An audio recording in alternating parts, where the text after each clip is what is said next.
Of course, nothing is ever as simple as it seems. Except goldfish. And, of course, crayons.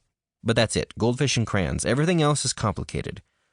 I arrived on deck to find a bunch of pirates standing in a circle, cheering. I forced my way to the center and found Tessa arm-wrestling two rather burly-looking pirates at once. She was winning, of course.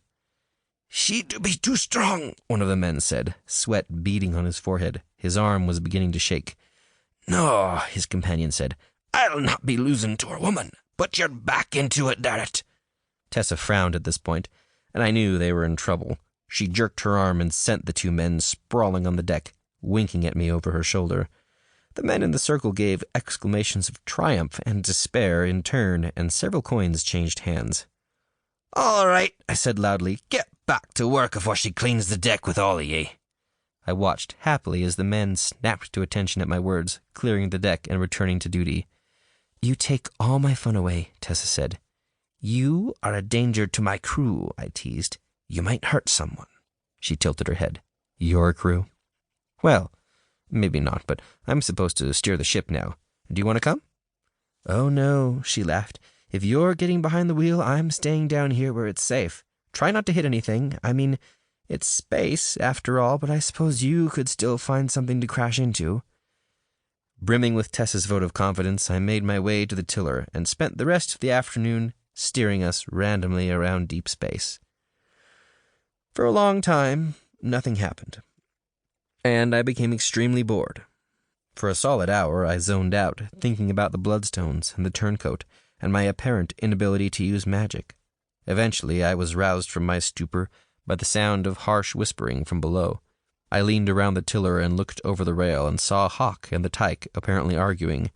I couldn't hear what they were saying, but Hawk was gesticulating wildly. Footnote: gesticulating. Using dramatic gestures. Pointing now and then to the tyke's neck. The tyke glanced up at me, and Hawk followed her gaze. Then they both turned and disappeared from view. I made a mental note to ask the tyke about it later, and then settled back into steering. It was a lucky day, of course, so after another hour or so, some pretty cool things happened. First, a brown floppy something flew past my head, and Nub plucked it out of the air. Footnote: there's no air in space, but you know what I mean. Space, by the way, is a near-perfect vacuum, and, like any good vacuum, there's a bunch of random stuff floating around inside it. Mostly dust particles and gas, and socks. If a sock is left out all alone, it can get sucked into space quite easily. That's why they go missing so often. "Bless me pegs," he cried. "It do be me favorite sock! I've been looking for this for 10 years now." "Sorry you can't use it anymore," I said. "Eh?" he said. Then his face fell, and he looked down at his 2 peg legs. After that, several other items just fell at our feet or bounced off the hull of the ship and were reeled in by the crew. Before long, several crew members had assembled lawn chairs on the deck and were placing bets about what we would find next. Apparently this wasn't normal, and they all attributed it to my luck. All told, we found half a box of pirate gold, half a box of crayons, a rubber duck, a space pen, a George Foreman grill, George Foreman, footnote, okay, not really, a complete collection of Star Wars-themed Pez dispensers tied together with fishing line, and a yellow bathtub. The last came out of nowhere like a missile and nearly took off my head, so I don't know how lucky that was. However, we did not find Dark Haven. Eventually, when it became apparent that my luck had run out, the crew folded up their lawn chairs and went back to work. After that, I didn't find anything else, unless you count the Dracumantula.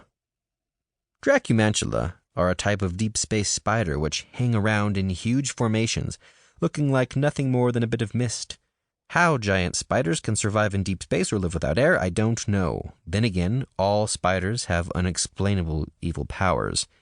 Usually, Dracumantula aren't very dangerous, but if you drive a huge ship through them, well... "Are ya even watching where you're going?" Murphy said, his big blue hand gripping the rail next to where I stood at the tiller. His furry face was tight with worry. "Of course I am." "Look," he hissed, pointing to a black, misty thing in front of us. "There, and there. You don't want to be steering us through that, lad. Do you know what that is?"